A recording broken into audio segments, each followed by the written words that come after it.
This is Sarah Hogia from the 11-Week Show, here on the South Side, home of the Berg's trendiest shops. Today, we're going to explore the fashion scenes of Pittsburgh, from the outrageous to the practical and everything in between.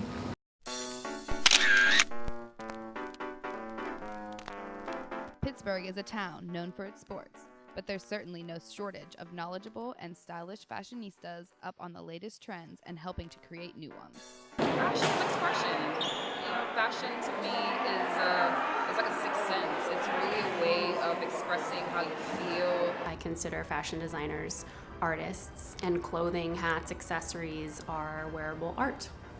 It means something different for everyone. I think it's the sort of thing that contains a lot of self-ownership of how you choose to display yourself to those around you or to yourself even. I just think it's a representation of your personality, what makes you you. Every August, the designers and trendsetters gather for Style Week, a celebration of all things chic. I love it. I love the energy. I love the vibes from everyone. It was a good time. I just liked how funky everything was in the 60s. Psychedelic. The kickoff event of Style Week is the Freestyle Fashion Show. It explores the connection between the women's rights movement and the fashions of the 1920s and 1960s. Style Week's coordinator, Wadria Taylor, tells us about the freestyle event here at the Carnegie Museum of Art. Well, this was our opening event for Style Week, and we're here at this beautiful space of the Carnegie Museum of Art, and it was a fashion show and exhibition where we were looking at the influence of the women's rights movement and the correlation with fashion. During Style Week, the city of Pittsburgh was lucky enough to host the Killer Heels exhibition at the Frick Museum. Really about the art of the high-heeled shoe. Really extreme, amazing, dazzling examples of high heels. Director of Curatorial Affairs, Sarah Hall, explains how fashion has aided the liberation of women throughout history.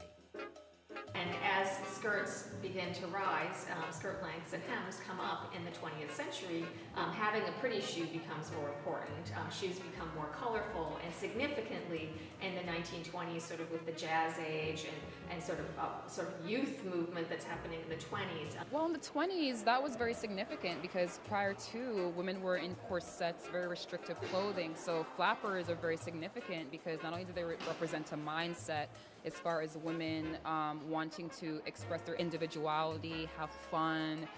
So it's interesting because if you look at sort of the 60s, sort of the art of the 60s, and models like Twiggy and the kind of waif look. So flats come in the 60s, but towards the late 60s and 70s, there's a real resurgence of platforms and wedges.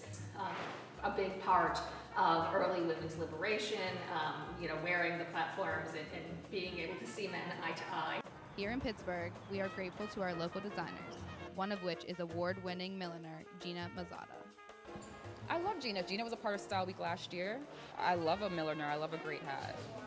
My name is Gina Mazzata, and my interest in hats came about when Prince William and Kate Middleton got married. Actually, I was working in fashion, and I was, of course, one of the people that got up at 4 o'clock in the morning to watch the wedding and was just awestruck at all of the hats there. So that really sparked my interest. And then about a few months after that, I needed a hat for an event, and I decided to take a shot at making one. So that's how it started. With the help of Gina and other local designers, Pittsburgh is slowly growing into a fashion town. Well, I definitely think there is a group of people that are working together to kind of put Pittsburgh on the map as a fashion town. One of that group is Wendy Downs, owner and designer of Nuke Bags. I was trying to make a dress, and I didn't really have very much skill. I entirely self-taught. I was just stitching fabric and material together, and it ended up not working at all. And I kind of set it aside, and I turned it in on itself and stitched up the sides and turned it into a bag. And it's very much that in that bag is the market bag that I launched the business with, a signature bag. And I learned everything through that bag. I learned how to make a pattern. I learned how to produce, how to manufacture something. So that bag is really important to our product line. Fashions change over the years, But along with history, styles and trends tend to repeat themselves, and what was past becomes the future. It's interesting to see. I think I'm old enough now where I see the cycles of fashion happen, but I think understanding that history of how something like that came to be as a taking ownership over your own body image through fashion is where that comes from. Other than just sports and a food town, Pittsburgh is becoming a name in a world filled with fashion. This has been Sarah Hogya from the 11 Week Show, and now back to the studio.